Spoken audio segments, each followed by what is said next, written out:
here, which seems to give us a bit more insight as to what actually happened. So just take us through this. Well, there's a series. This is one video, but it's been clipped just to make it a bit shorter. But essentially, here we're actually seeing just how violent and aggressive the police were. So the gentleman who took this video was there with the camera, and he said the behaviour of the police was just quite extraordinary. They were brutal. They were aggressive.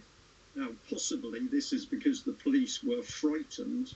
Why would they be frightened? Well, I could say that in their own briefings, they would be wound up to expect that anybody that dared challenge wearing a face mask or COVID was some sort of right-wing extremist.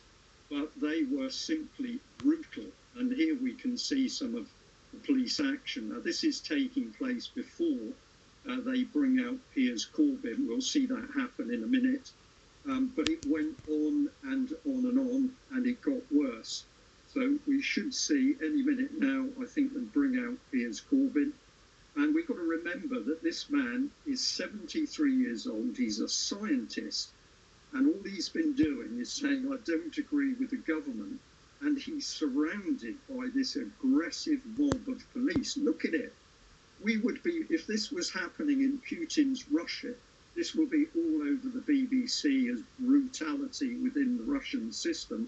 And yet this is in Sheffield in Britain, and we've got one 73-year-old man. Now watch this. The police are now approaching Rob, the man who ended up on the ground.